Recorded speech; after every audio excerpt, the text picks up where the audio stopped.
I never thought I'd be the guy to get played like this, especially not by the woman I loved and planned to marry. Melissa was her name, gorgeous, smart, kind of a bitch sometimes, but I always figured that was just her way of hiding how insecure she was. We'd been together for 3 years, and honestly, I thought I knew her inside and out. Sure, she could be manipulative, but I convinced myself that was just her personality. What I didn't see coming was how deep her lies would go, how far she was willing to go to hide what she was really doing behind my back. The signs started small little things. She'd be unusually distant, texting more than usual, sometimes sneaking away to take calls, and then there was the odd shift in her attitude. She'd get defensive when I asked about her day, say she was tired or stressed. But I brushed it off, thinking she was just overwhelmed with work or maybe the wedding planning. We'd just gotten engaged and everything was supposed to be perfect. We had the venue booked, the guest list finalized, and I was counting down the days. But deep down, I felt this little nagging doubt that I ignored, like a warning I refused to listen to. Then came the holiday party at my parents' house. That's where everything changed. My brother Jake was there, about 6 years younger than me, a good kid, always trying to impress me. Melissa was there too. Everyone was having a good time, food, drinks, the usual family chaos. But something felt off that night. I remember catching Melissa whispering into Jake's ear more than once, her hand lingering on his arm a little too long, her laughter a little too suggestive. My gut was twisting, but I told myself I was just paranoid. After all, Melissa was friendly, maybe just being her usual flirty self. It wasn't until I saw her slip away from the party with Jake that I realized something was really wrong. They disappeared for a good 20 minutes, and I wasn't born yesterday. I followed them quietly, trying not to seem obvious. I found a small study room in the corner of the house, and peeking in through the door, I saw them. Melissa's back was against the wall, her hands running through Jake's hair, and he was pressed up close to her. They were kissing, hot, hungry, unmistakably having sex right there in my family's house, right in front of my eyes. I froze. My stomach dropped. I couldn't believe what I was seeing. My wife, my brother, doing this right in front of my family, my own blood. I didn't move right away. I just watched, feeling my world collapse around me. I saw her whispering something in Jake's ear, then pulling his face down so she could kiss him again. For a second I wondered if I was imagining it, if maybe I was just tired or crazy. But no, there was no mistake. It was real. She was cheating on me. Not just with anyone, my own brother. The guy I'd trusted since he was a kid, the guy I'd always considered part of my family, part of my life. And she was making sure I saw them. I stood there, frozen, the shock sinking in so deep I could barely breathe. This wasn't just a fling or a midnight mistake. This was calculated and cruel right before our wedding, and I was the last to know. My mind was racing. I couldn't even process what I'd just seen. My wife, Melissa, and my brother Jake behind my back, having sex in my family's house during a holiday party. How could I not have known? I felt this burning mix of anger, betrayal, and heartbreak. I was so furious I almost wanted to scream, but mostly I just felt numb. All those times she brushed off my concerns, the little lies, the sneaky texts, I finally understood. They were all just part of this huge lie she'd been building. I didn't move right away.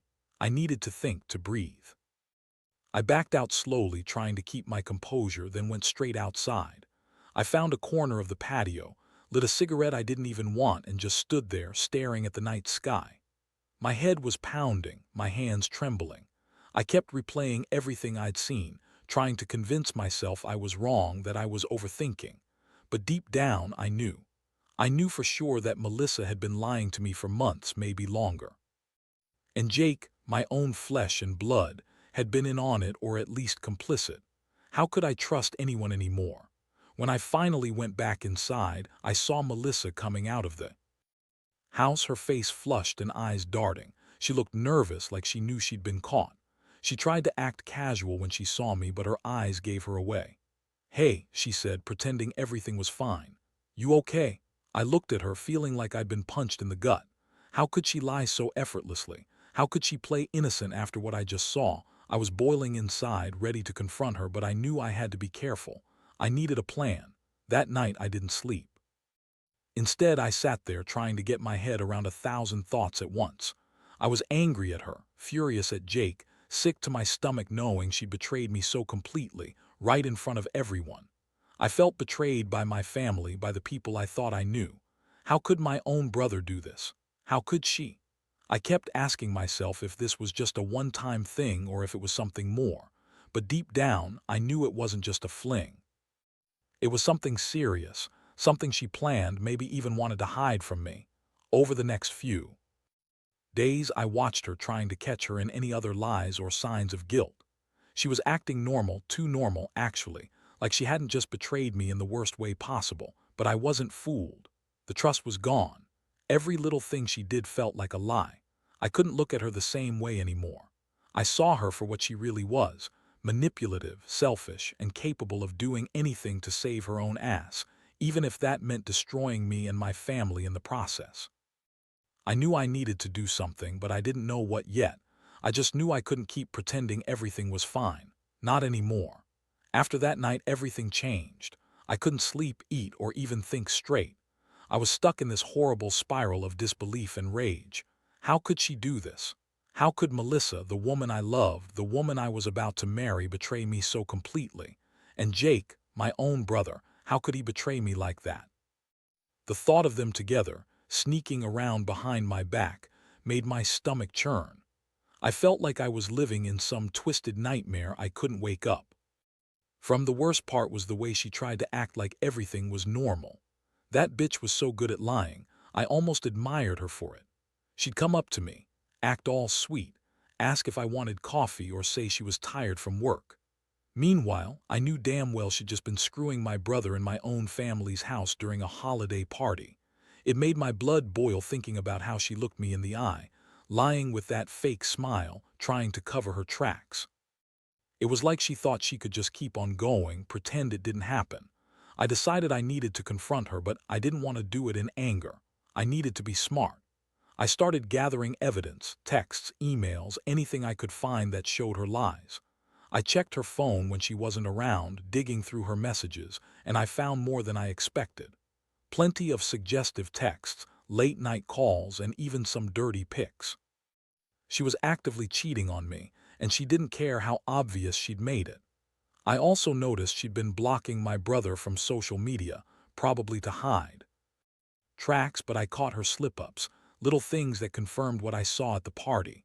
I knew I couldn't keep quiet anymore. The next morning, I woke up with a clear plan. I wanted her to admit everything, face the consequences of her lies. I was furious but also determined to stay calm. I called her into the living room, told her I knew about the affair, and asked her straight out, did she cheat on me? Her face twitched for a second, then she put on that bitchy smile that I'd come to loathe. "What are you talking about? You're nuts. You're seeing things," she said, her voice dripping with fake innocence. She even had the nerve to call me paranoid, told me I was overreacting, that it was just sex, just a mistake. I looked at her and thought, no, this isn't just sex. This is betrayal on a level I never expected from someone I trusted. The way she lied, the way she tried to spin it, made me realize she'd been scheming from the start. She thought she was clever, that she could keep hiding her affair, but I'd caught her. I told her. I had proof, texts, photos, and that she was done lying. Her reaction, pure arrogance. She told me I was overreacting, that I didn't understand, that I was just jealous and insecure. That's when I knew I was dealing with a bitch who thought she could manipulate her way out of anything. Well, I decided that was the last straw. I couldn't trust her anymore. Not even a little. The woman I thought I knew was just a master manipulator, and I felt like my entire world was falling apart. After I laid out all the evidence, Melissa's face didn't change. She still had that cold, bitchy smirk on her face, like she thought she was untouchable. She looked me up and down, then said, "You're overreacting. You're being crazy. Maybe I need some space, maybe you're just paranoid."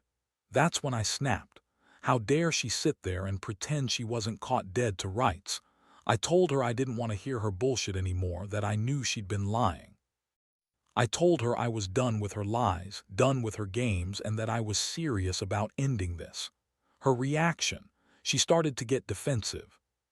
Throwing out all these lies, said the texts were innocent, that Jake and her were just helping each other out, that it didn't mean anything.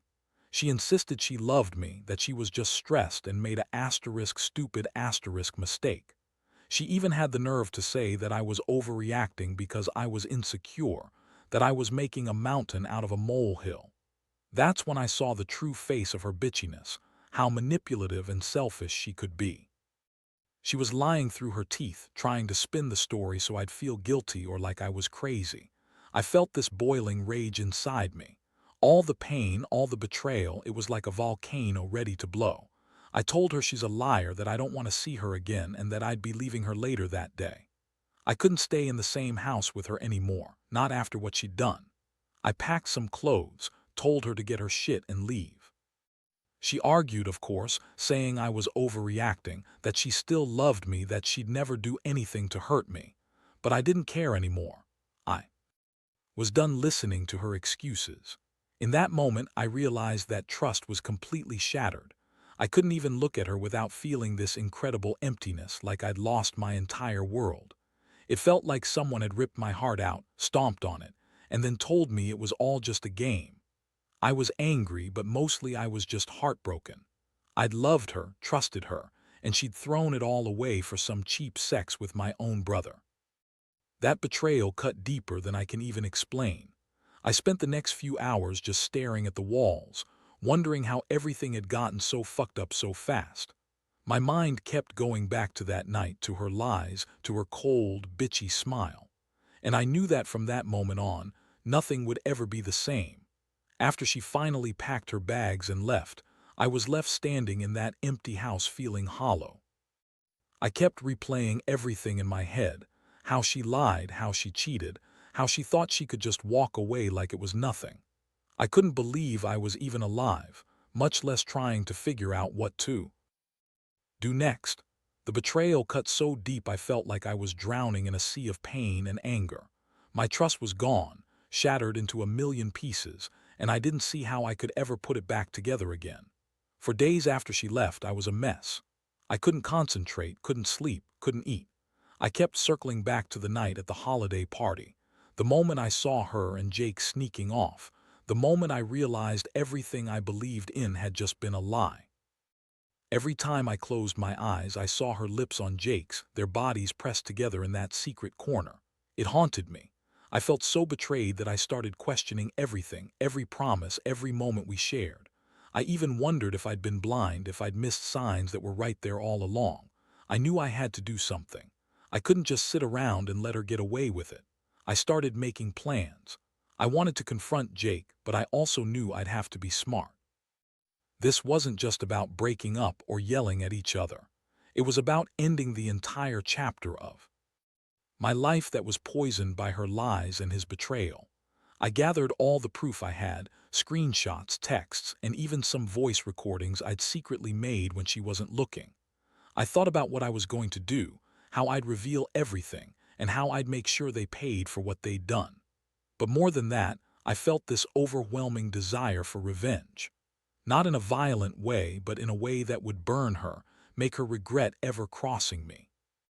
I wanted her to see the pain she caused, the damage she'd done to my life. That's when I started planning how to make her regret her choices, how to make her pay for the lies, the sex, and the betrayal.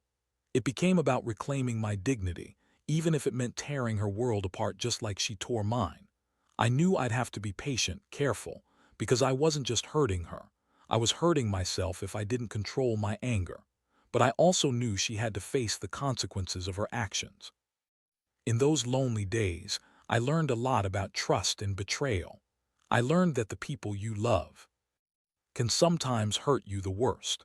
I realized that I'd been naive, that I'd trusted her blindly, and that I'd have to rebuild myself now, stronger, smarter, less trusting of anyone who showed even a hint of bullshit. I wasn't sure what the future held, but I knew that I'd never forget what she did, and I'd never let her get away with it without paying the price. That's the part of the story I don't think anyone can really prepare you for, the feeling of losing everything and still having to pick up the pieces. In the end, I did what I had to do. I took all the evidence I had gathered and made sure everything was solid before I finally confronted her again. I wanted her to know I wasn't just some fool who got played. I was a man who'd been betrayed at the deepest level, and I was done pretending to be okay. When I called her and told her I knew everything, she tried the usual, more lies, more manipulations. She insisted she loved me, that it was just sex, just a mistake, that she didn't mean for it to happen. But I didn't buy it. I saw through her bullshit now. That day I made it clear that I was done. Done with the lies, done with her, done with trusting anyone blindly again. I told her she could go, and I meant it. Watching her walk out that door, knowing she was never coming back, felt like a huge weight lifting off my shoulders. It was bitter, yes, because I had loved her, but it was also freeing. I knew I'd be okay, even if it didn't feel like it at first. I had to rebuild my life from the ground up, trusting myself again, learning to be cautious, and never letting someone betray me like that again. Looking back now, I realize that betrayal changes you. It hardens you, makes you more cautious, more aware. But it also teaches you something about your own strength. No matter how much she lied or how deep her deception ran, I found a way to stand up and walk away. I learned that sometimes love isn't enough to fix a broken trust. Sometimes you just have to accept that people can surprise you in the worst ways, and you have to protect yourself. I don't hate her anymore. That's not what this is about. It's about realizing my worth, about knowing when to cut your losses and move on. I've come to peace with what happened, not because I forgive her, but because I realize that I deserve better. I deserve honesty, loyalty, and someone who values me enough not to betray me for a quick thrill, especially not with my own brother. So here's my final word of advice. Trust is fragile. Be careful who you open up to, and don't ignore the red flags. When someone shows you who they really are, believe them. Because at the end of the day, your happiness and peace are worth more than a lie, no matter how much you loved that person. I've learned that the hard way, but I'm still standing, and I'll be better for it.